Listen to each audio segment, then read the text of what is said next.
Today, I'm really good friends with Lena Prima. Some of you may know Louis Prima. If you don't, if you ever heard the song In the Know, a lot of Louis Prima's stuff was taken by Benny Goodman, but he was a guy that converted jazz into swing. He was in the Jungle Book, I Want to Walk Like You, Talk Like You, Be Like You, or Just a Gigolo. So Lena and I do a lot of shows right now, and recently I was on Route 66 this year. Most of Route 66 is Italian. It starts at Columbus Boulevard in Chicago and ends at Little Italy in Los Angeles. And in between, the bridges were built by Italians. So we think about Columbus Day honoring Italians. It really has a lot to do with honoring the Italian contributions to America. And as we move forward, we need to own that. We don't need to back down on Columbus. We need to be more stronger and about what Columbus did and what the Italians have done for America so that people know what we're about. Thank you.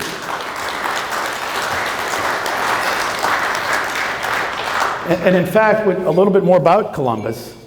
In 1470, his ship was attacked by those same Barbary Coast pirates I'm talking about. He swam the shore. It was over a mile swim, so he didn't become a slave himself.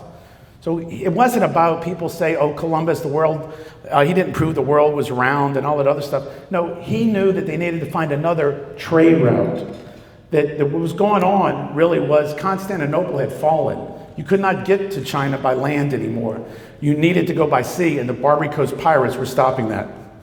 So Columbus was about free trade, and that's why he left in 1492 to go to find a better way so you didn't have to deal with those pirates.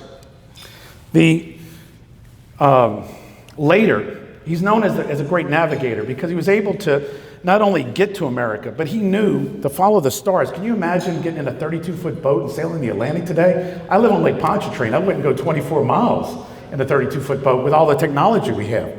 And yet he crossed the Atlantic and figured out how to get back. So when we look today, what have we done? The space shuttle is named Columbia. The Apollo command module is named Columbia. This gentleman I just talked to you about, Francesco Di Pinedo, named his airplane the Santa Maria. And he remarked in 1927 when he was sailing around the Caribbean after coming over here, how he was in the same ports that the Santa Maria had been in almost 500 years earlier. Columbus is a navigator. He is honored for being an explorer. And that's why we should praise him for what he was able to do with connecting these two countries.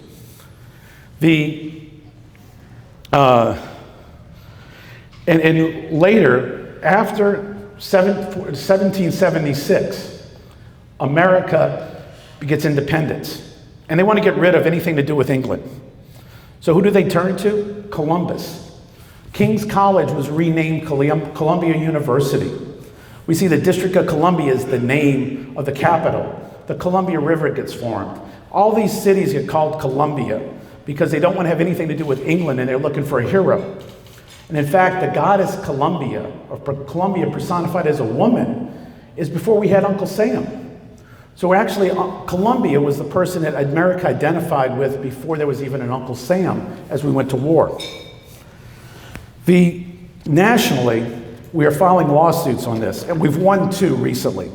There's a great leader, as it was said, I'm a VP on a national board, but a gentleman named Basil Russo is a very driven man. And actually at a meeting recently in our Conference of Presidents, he called for a vote. Who's endorsing these lawsuits? One is in Philadelphia, one is in Syracuse. A couple of organizations said, I don't know if I could do that. I got to go back to my board, whatever. He said, you're gone. I don't know if he's going to take the vowel off the end of their name or what, but he kicked them out of the club because they wouldn't support his actions that we're going to save Columbus Day. We're just not going to roll over and let this happen. And in fact, we filed a lawsuit right before I left to come here in New Orleans to establish, if you've been to New Orleans, you know there's a thing called Lee's Circle. I found out it's not Lee's Circle, it's Tivoli Circle.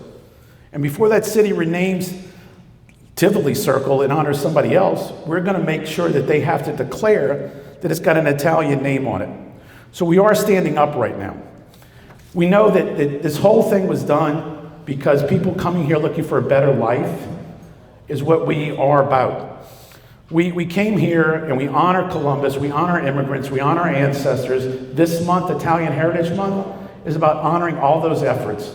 It's about celebrating who we are, our contributions, besides, as I just listed earlier, but we think about our cars, our music, our food. There's so much that America has embraced about Italian culture that we honor that. Separately, I'll say that there is a movie that we're working on right now so that you know the history of Columbus Day. It actually goes back to New Orleans. In 1891, like I said earlier, the police chief had been killed in 1890. They blamed the Italians, but they had no evidence. The Italians were acquitted.